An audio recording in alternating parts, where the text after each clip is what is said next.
Welcome back to Fantasy Pints Podcast. We're joined again this week by another special guest following last week's episode with Ben Osborne.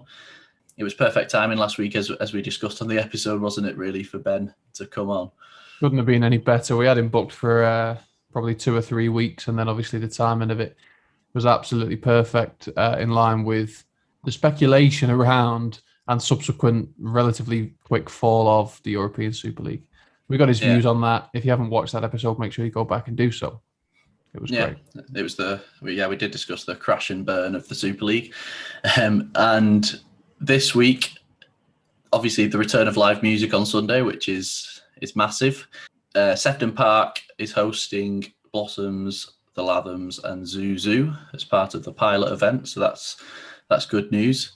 And what a gig that's going to be as well. Controversial topic, I think, with people having obviously different views on the pandemic, but assuming that it's done safely, 5,000 people get to go out and watch, 3 fantastic music artists for the first time in 18 months, in relatively close contact with each other. And I think it's just going to, for those people that are there, I think it's going to be some seriously euphoric feeling. Yeah, definitely. And elsewhere in the news this week, there was obviously a lot of debate going on online to do with the Daniel Ek, who owns Spotify, bidding for Arsenal, the whole sort of, he's upping people's prices. It's ridiculous. Yeah, it's a joke. Yeah, he's upping people's monthly subscriptions. He's paying artists very little, and then he's obviously going to bid for Arsenal, which is causing a bit of controversy, to say the least. But that combines sport and music, and today's guest combines sport and music. So it was great to get his opinions on both the Super League and obviously music. He's a radio host and he runs the Sports Social. Obviously, this was pre-recorded, so it was before the whole Daniel Ek Spotify business, but we definitely delved into the sporting world as well as music, wouldn't you say? Yeah, definitely. And would expect nothing less from such an esteemed radio DJ, but he was fantastic. He spoke really, really well. In some ways put us to shame as fledgling podcasters. It was really good, and I hope you enjoy it. Let's get him on. And we're joined this week by a special guest. He's from XS Manchester. It's Jim Salveson. How are you? Yeah, I'm really good, thanks. How about you guys? We're good. Yeah, not bad, mate. Not bad. Thanks for joining us. Massively appreciate it. No worries. Yeah. And you work on the evening shows, don't you, on XS? Yeah. I think the first question is, what's it been like working on the radio during this whole pandemic? It's been weird, to be honest with you. I mean, weird, and you kind of don't want to take positives out of a situation like a global pandemic, because there are very few positives to have. But from a personal point of view, it's been really nice to have what I do and what we do in the industry actually showing a real value, because it's a ridiculous job, really. Sitting in a room on your own, pressing play on music and talking to yourself is a ridiculous job. And often it feels like you're not really contributing anything. You're not producing anything. You're not making anything with your hands. You're not a nurse. You're not a fireman. You're not a policeman, anything like that. You're not anything useful. But actually, for probably the first time in what's an over 20-year career for me, it's felt like I've played a reasonably important role, because I think a lot of people have been stuck at home. A lot of people have felt isolated. And one of the reasons I love radio, and one of the reasons I love audio, is its ability to connect on a really deeply personal level with people. So I think people have turned to radio in a whole new way, and they've kind of embraced it almost as kind of what it is there to do, and it's there to keep you company. So yeah, actually, for the first time in 20 years, I felt valued, which has been really nice.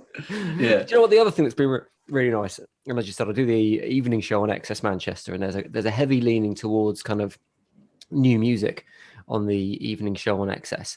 And one of the really nice things that I've seen from it is the way the music industry has reacted to the global pandemic, because you might remember the messages that the government put out at the start, that if you work in the creative industries, you need to retrain, you need to go and do something else. Just give up your dreams, go and work in cyber. And what I think's been absolutely brilliant about the industry is, and sure, there are people that are going to have fallen out of it, and there's people that won't have made it through, and that's really sad.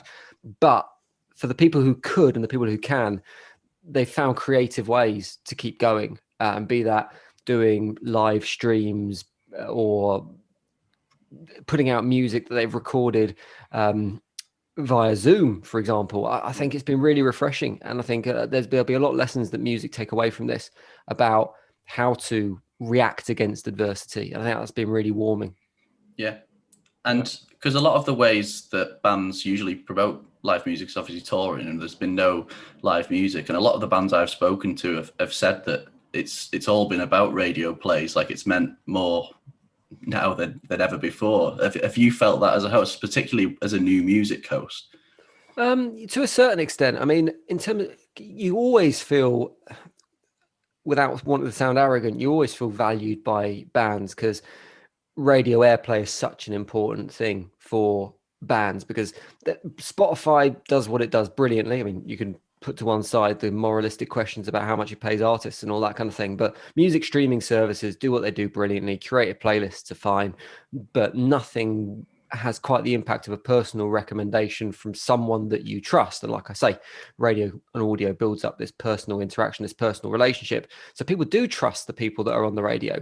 So when you've got a DJ picking a tune and playing a tune and singing its merits, it does kind of almost put a stamp of approval on that tune.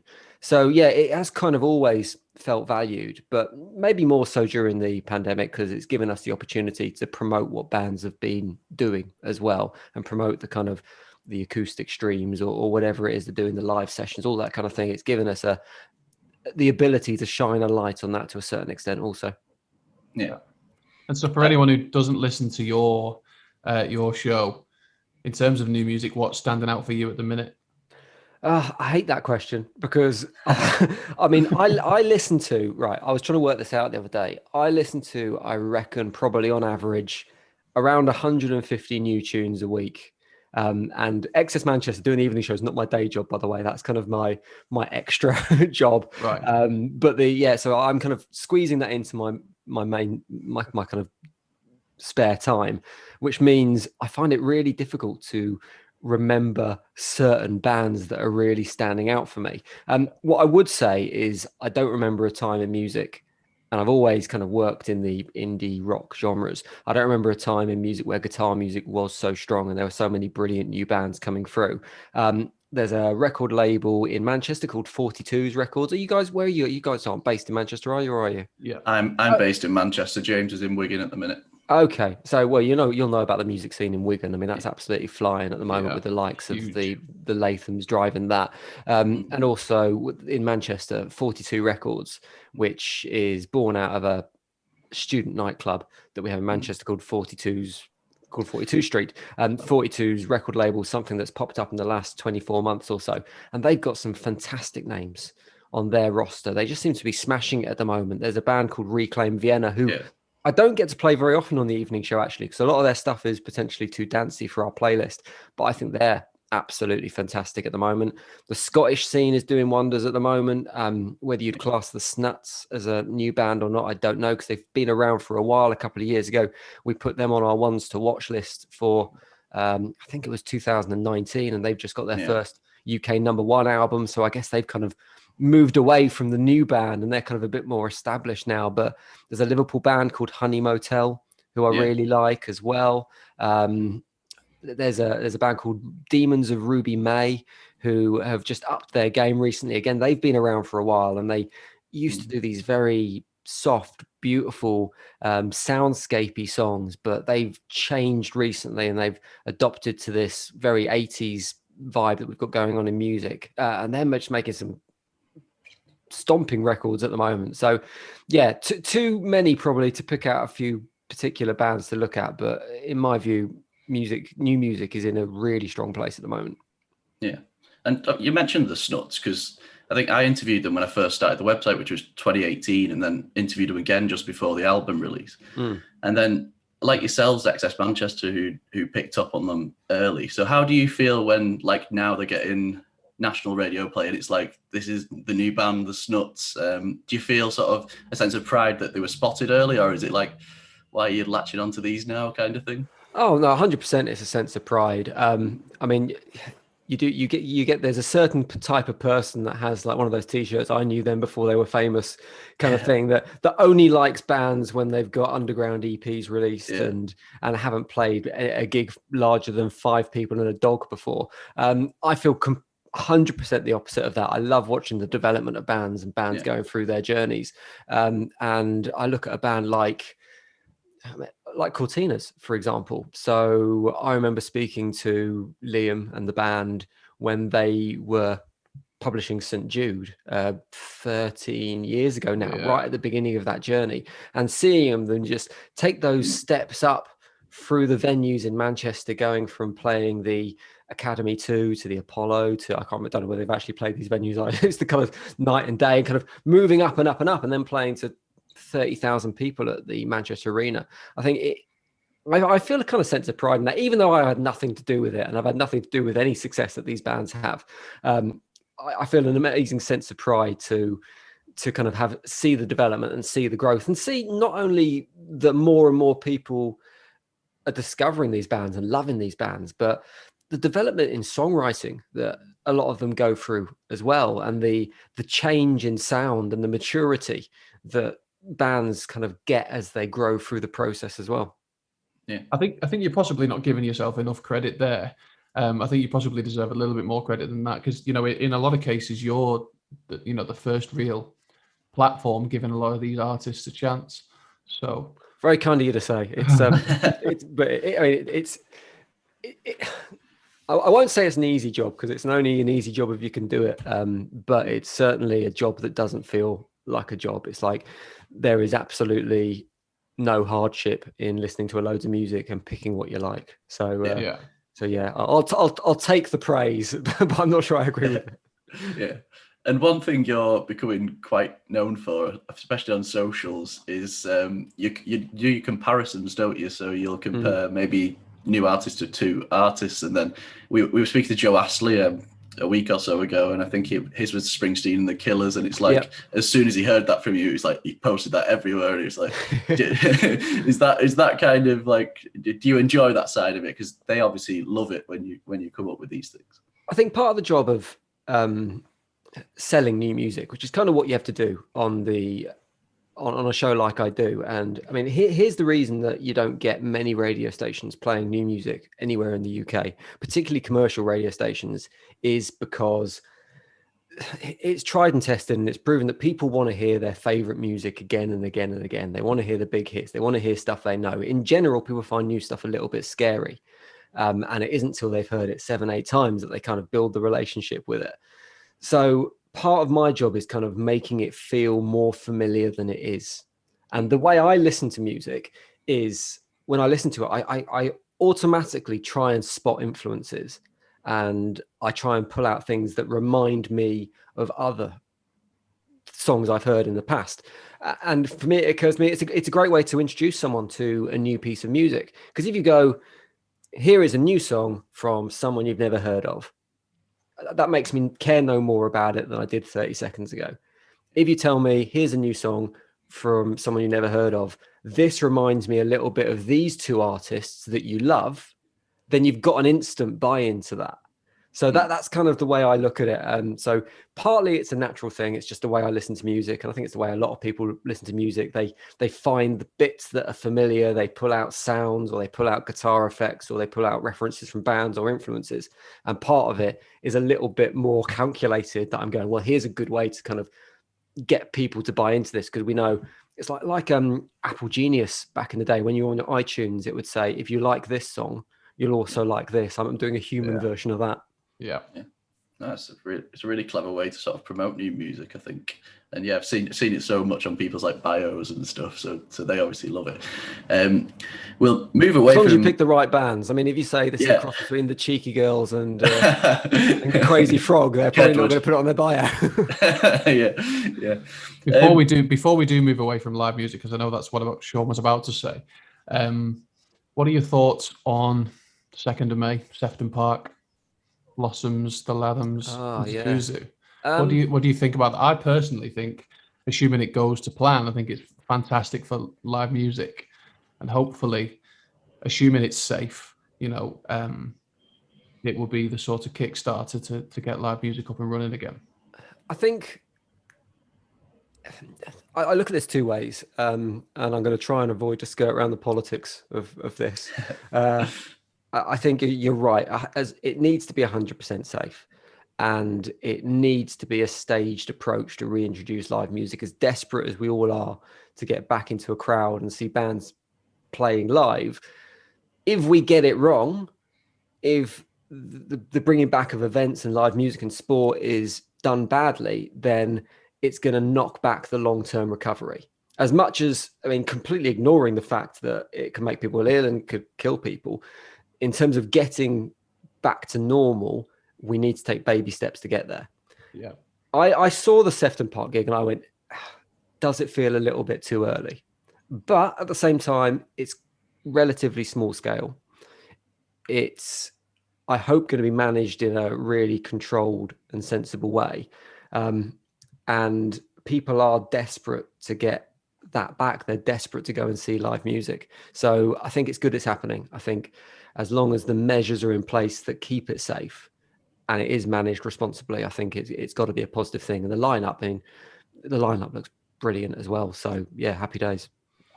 Yeah, no, I agree. Appreciate that was a tough question. Sorry to drop that one on you. And I know you don't want to, it's difficult to sort of, as you say, skirt around that one without forming one divisive opinion or another. Oh, I love getting into politics, but I'm sure I don't want to bore people with my opinions. Feel free.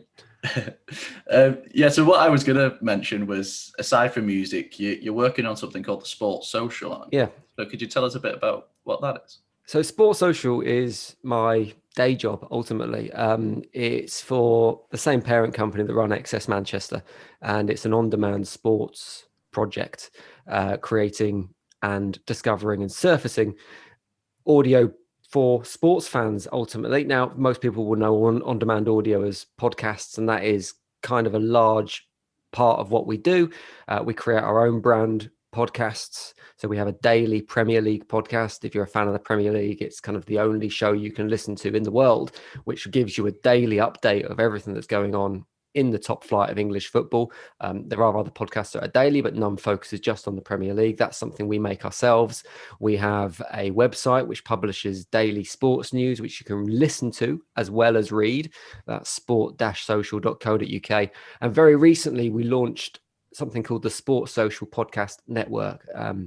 It's about a month and a half old, and it's our attempt to bring together the best sport content makers in the podcasting world. So it's very difficult to surface podcasts, to find new podcasts at the moment, as I'm sure you found with your show, unless you're Peter Crouch or unless you're a podcast that is got a major name involved, like a worldwide name, or is backed by a major backer. It's very difficult to get your podcasts found. And with the Sports Social Podcast Network, we wanted to level the playing field a little bit for all creators, where we can create a hub for people to discover podcasts, and we can also help promote those shows that maybe wouldn't get the love that they might do on a Spotify or an Apple or somewhere like that, or the other platforms for that matter. So yeah, that's our new project. We're really excited about it. Yeah, it's a really good point you make there, because it's something I've found, it's something I'm guilty of. Like, I look at the podcasts I listen to, everyone who's on those podcasts was already well established before creating them, and then you do notice when you start trying to do your own, it's like, how do we get people to listen to this? Well, it's hard work to find a podcast that isn't being pushed to you by an Apple or a Spotify, because you look at the front pages and you go, oh, these are the podcasts that exist. You search for a topic you like using the search bar, and unless you know the specific title of what you're looking for, you'll just be served the top performing podcasts in those areas, which invariably and understandably are going to be the podcasts that are fronted by big personalities. But they're not always the best podcasts. There are some brilliant podcasts out there that go kind of below the radar, and with a little bit of digging, you can find some brilliant and really underappreciated work. It's like bands, I guess, isn't it? It's like liking to discover the podcast before they get famous. But there's some absolutely brilliant shows out there. They just need a little bit of digging. So hopefully that's what we're helping to a certain extent. We're helping those sport podcasts find and grow their audiences. Yeah. Well, in the footballing world, in the last 2 weeks, there's 3 words on everybody's tongue, and I think you probably know what they are. European Super League. What are your thoughts? I've talked about this endlessly since the news was announced, pretty much. I mean, I think pretty much every football fan is united in the fact that they hated the proposals, and we saw it pretty much instant. I mean, I've never seen anything. I mean, the Leeds United badge that they launched with the guy with his fist across his chest lasted 6 days, and everyone hated that. And this has then lasted 48 hours or whatever. So it's impressive, the speed at which it crumbled, and it's good the speed at which it crumbled as well. I mean, people have taken various different objections to it for various different reasons. For me, the prime reason I didn't like it was the lack of competitive nature of it, the idea that it was a closed shop, because that's always been what I love about football. The idea that whoever you are, whoever you support, your team can potentially one day reach the very top of the footballing pyramid. It could, I mean, it becomes less and less likely with every year that goes on, but there is a chance, even if it's a small chance, that the likes of Farnborough Town could one day win the Premier League. And that will always be there. And I hope that is always there. What the European Super League did was close that door and went, well, do you know what? If you're not classed as a big club at this particular snapshot in time, and you have to remember as well, those teams that were being included in the big six, or even outside looking across Europe, those big six teams weren't always the big six teams. It's just this particular slice, this particular snapshot in time that they're classed in that category. If you look at 20 years ago, for example, Manchester City would have been nowhere near that. Yeah, exactly. And why not take, if you're going to judge the big teams, why not judge them on their European heritage? Why not include Aston Villa? Why not include Nottingham Forest and teams like that? So yeah, the closed shop nature was what really upset me about the proposals, but glad to see it kicked to the curb, and now we just have to deal with the stupid proposals for the replacements of the Champions League.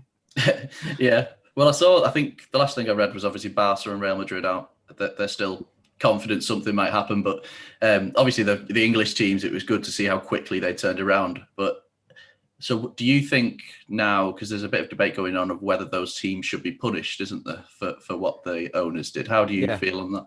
Well, the challenge is they've not broken any rules, which is very difficult to punish someone when they've not actually done anything wrong. If they'd gone away and formed the Super League, then there could have been action taken. They could have been expelled from the Premier League, for example. They can't do that. Obviously, they don't want to do that. The Premier League want to keep these teams involved because they're important for the attractiveness and the revenue that the Premier League creates. How do you punish someone who's not broken any rules? I don't think you can.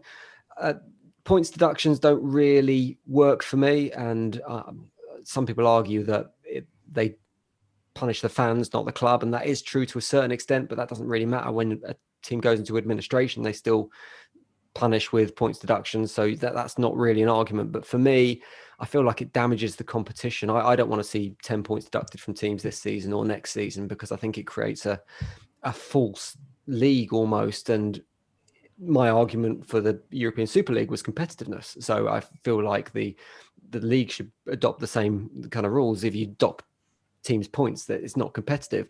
Big fines for clubs, that's not really going to do anything. So we're talking about the richest clubs in the world.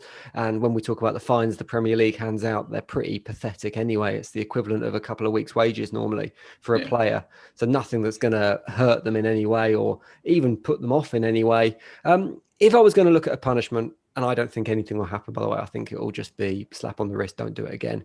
I'd look at excluding those teams from European football next season.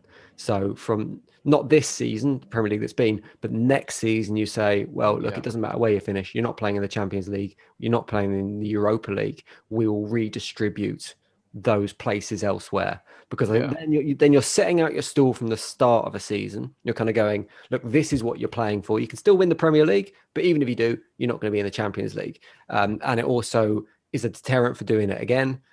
And it provides that kind of an appropriate punishment. You're going, well, you didn't want to play in this competition anyway, so we're going to take it away from you. You don't have to play in it. Yeah, fair enough. It would be an interesting Champions League to watch some of the Premier League's most consistent, mid-table teams competing against.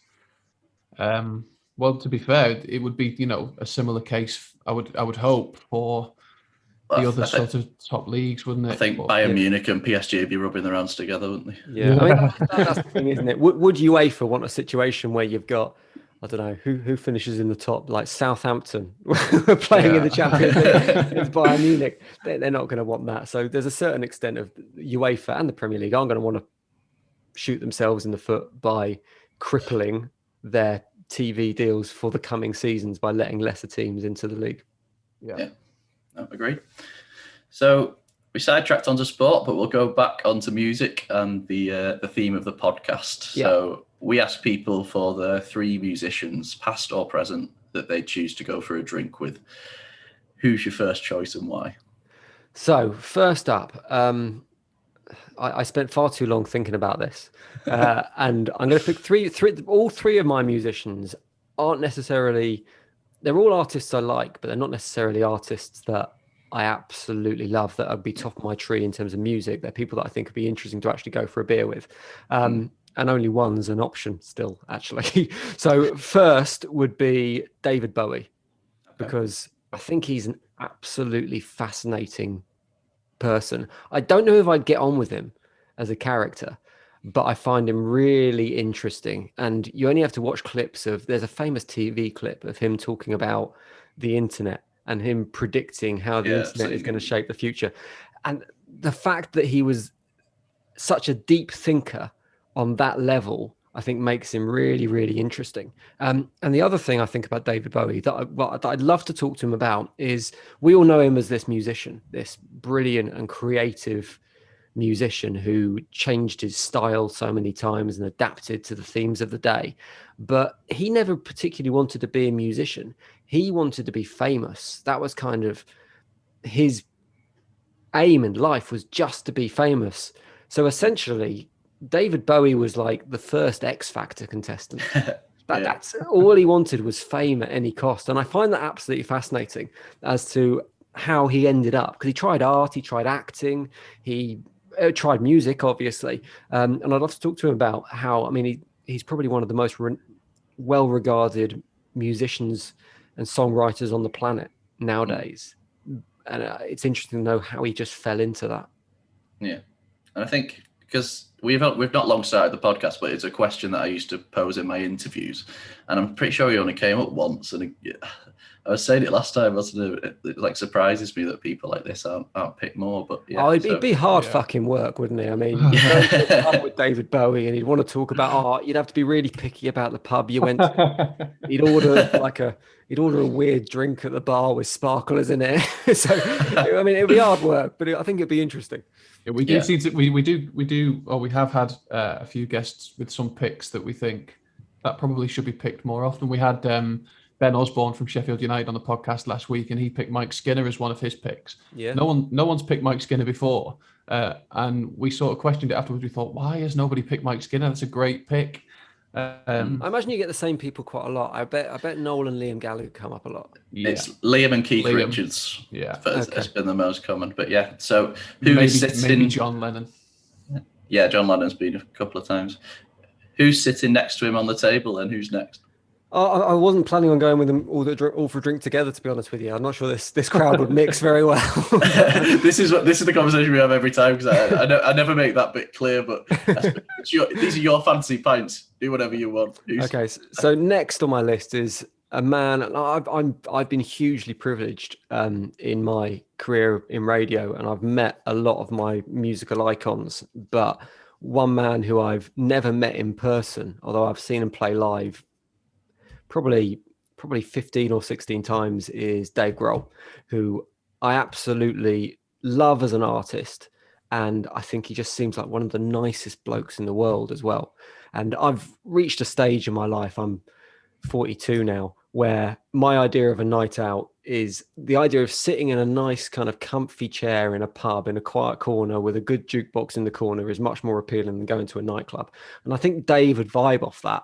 So I can imagine sitting down with a nice craft beer, maybe like a Boston Lager or something, with Dave Grohl, and having a chat and finding out about what he like, his how long has he spent in music now? So 25 years of the Foo Fighters. He was in Nirvana 3 or 4 years before that. So almost 30 years in the music industry. I think it'd be fascinating to sit down with him and have a good chat. And he just seems like a lovely bloke as well.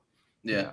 I think that's what it is with him. I think because he's been in two of the biggest bands in the world, and he just seems so grounded, just so nice, like you say. And he's never changed, has he? I think that's why people relate to him a lot. Yeah, and I think in terms of him he used to be cool, and I'm not entirely sure he's massively cool anymore. He's moving into the embarrassing dad territory. I'm going to say, I think his daughter now rivals him on the cool. Side of things. He embraces that though, doesn't he? I think he said that before, Yeah, well, that's kind of what I like about him. He's really self-aware, and as you say, they're not a band that pretend to be something he's not an individual that pretends to be something he's not. He seems to be very honest with his songwriting. He seems to be very honest in the way he presents himself, and I don't think I've ever seen him get angry or upset in an interview. Certainly since his Foo Fighter days. Yeah. He's got one of those voices too. I think I could listen to him. I actually watched I think it was only 2 days ago, watched a relatively recent clip on YouTube of him. It was like a 12-minute clip. It was Everlong acoustic. He was playing it to a crowd of people, but he 9 minutes of this clip was just him playing the first chord of Everlong and talking about how he came about writing the song. And he's the first person to admit that even now, as we say, 30 years on, he's still got absolutely no sort of musical theory knowledge. And he says he treats the guitar like a drum. And I sat there and just watched him and listened to him speak about writing this song for like 12 minutes. And I was just completely encapsulated by him. I think he'd have some serious stories to tell as well. That's one of the reasons I love him as a live band, actually, partly it's that kind of, there's nothing worse than going to see a band that just play the music like it sounds on the album and just go through it song. They might stop and say, this one is whatever song they're introducing. And I love the way that Foo Fighters as a band interact with the crowd, and they do tell stories, and they just seem to enjoy it as well. I think whenever I've seen them, they just seem to love playing live and really buzz off that experience. And you watch Taylor Hawkins on drums at the back, and he's got the biggest smile in the world anyway, but it's just like a pair of teeth playing the drums at the back of the stage. And I admire that after 25 years of doing the same job over and over again, ultimately, you still enjoy it or appear to enjoy it as much as you did on day one. Yeah, they're a phenomena.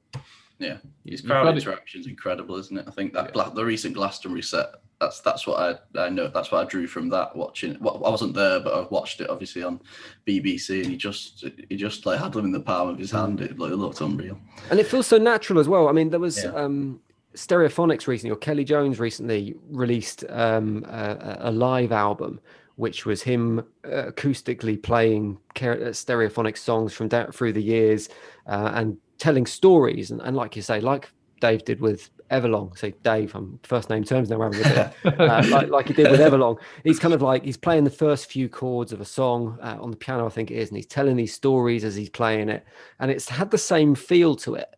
And it's a brilliant album. The songs are beautiful, the stories are fascinating as well, but what it lacks is that kind of natural off-the-cuff nature. You can kind of tell that those stories have been prepared and they've been scripted and they've been edited and they've been they feel like a performance, whereas I think when Dave Grohl's doing this stuff, and I've no idea whether it is prepared or not, it just feels really natural and really comfortable. I've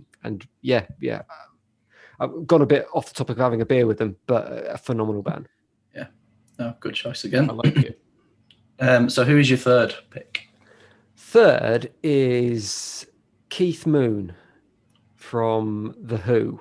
Things are about to get chaotic. Yeah, exactly. I thought I'd been a bit mellow with my first two choices, so I needed somebody to have a bit of a party with. And I think if you look through the history of music, there are very few people who had the partying credentials more so than Keith Moon. I mean, there were stories involving exploding toilets and cars in swimming pools and TVs out of windows getting arrested, nudity, fire extinguishers. I mean, you name it. It sounds like a rugby tour at university. It's just everything kind of rolled into one. I figure he's probably would have chilled out a little bit by now. He would have calmed down a little bit and be able to regale these stories rather than maybe drag me along with it. But the thing that really put Keith Moon in my list was one of my ex-girlfriends. Her dad used to tell stories about racing hovercrafts with Keith Moon. And I just always thought it sounded like a laugh.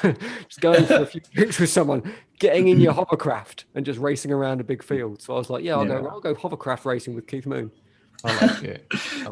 That's a nice contrast, the hovercraft racing with Keith Moon to the Boston Lager sat in a corner with Dave Grohl. Yeah, and Bowie's not going to be interested in hovercraft racing, is he? He's not going to be into that. Might surprise you. You never know. Yeah, no. I think it would be unfair on the rest of our guests to let you off the hook with the next question, which is, if they were all in a room with you at the same time, how do you think they would interact with each other? I think Dave is the peacemaker in that trio. Yeah. I mean, I assume Dave Bowie and Keith Moon must have had interaction. I would imagine so. At some point, so that they probably got a relationship in there at some point. But I imagine they're two very opposite personalities as well. So I can't see those two getting on. But I think as a trio, I think Grohl would be very much the peacemaker there. He'd be the intermediary. He'd make sure everyone was getting along. And I think if you're sitting with Dave Grohl in between Keith Moon and Dave, everyone's going to have a good time. Everyone's going to be chatting. Dave's going to make sure everything's all right. Yeah. No, good answer and three good choices again. Yeah. I suppose one question to close it now, with there is light at the end of the tunnel. What's the one thing you've missed most during all these lockdowns, and what's the one thing you're looking forward to now? I mean, I could say something like that I should say and keep myself on brand, like going to a football match or going to watch live music. And I have missed both those things. I think everyone's missed both those things. But to be honest with you, the thing I've missed more than anything else is just seeing people and having human contact with people. Like, I'm a hugger anyway. So much to my mates' dismay sometimes, whenever I see anyone, I give them a big hug. And not being able to have that human contact or interaction with people, I found really strange over the last year or so. So it is simply seeing people. And I've always thought of myself as someone who's really happy in his own company and happy with his own thoughts. And I still am. I enjoy time and space. I like to get away from everyone and kind of shut myself away and just think about stuff. But I've now realized how important that human interaction is, and seeing different people, not just because I'm very lucky. I live with my little boy and I live with my wife. So I'm not someone who's been completely isolated during the pandemic like a lot of people have. And I'm hugely grateful for that. But what I've realized is I kind of need, and I think everyone's the same, you need not just people and interaction, like I've said, and that kind of feeling of community, but you need ideas that vary yours, and you need people to challenge your way of thinking. And you can't do that on social media, because social media just turns into an argument. But sitting down and talking to people and having people challenge what you're thinking, or provide you with inspiration, or provide you with the very spark of a new idea, I think's just important to the way, God, this sounds really worthy and up itself, the way we evolve and the way we grow. But it's been, I don't know if you've walked around Manchester since obviously everything's opened up, but it just feels like a really nice holiday vibe, and it is, like you say, seeing people, just because everyone's obviously outside. It's just really refreshing to see now. Yeah, I mean, I've worked through the pandemic, so I've been into Manchester most days over the last.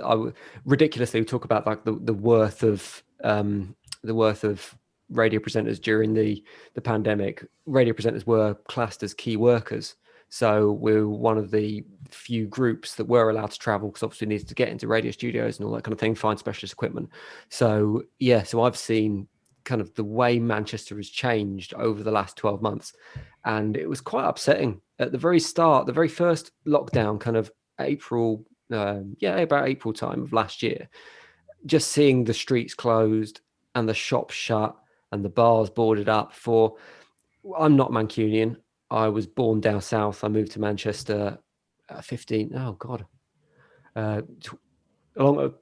or 18 years ago now. So I've been in that long. And I moved to Manchester because I loved its vibrancy and I loved its creativity. And just seeing that ripped out of the city was a little bit heartbreaking. So to see those kind of like green shoots coming up again through the pavement, powered by the rain, is it's really nice. Fingers crossed everything goes to plan now, and the only way is positive going forward.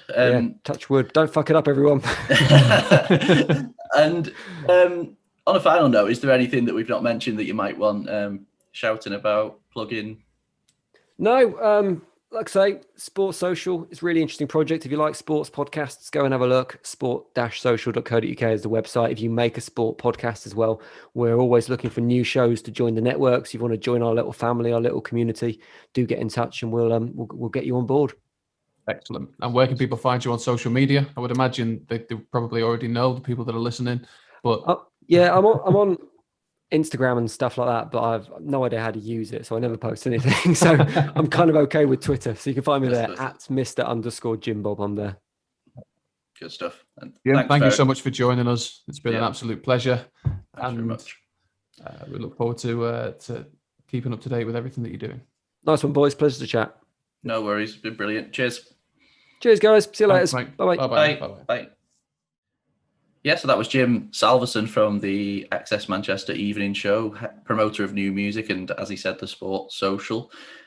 He's really good. Talked really well on the topics, and what do you think, James? Yeah, I think he's a really, really nice bloke.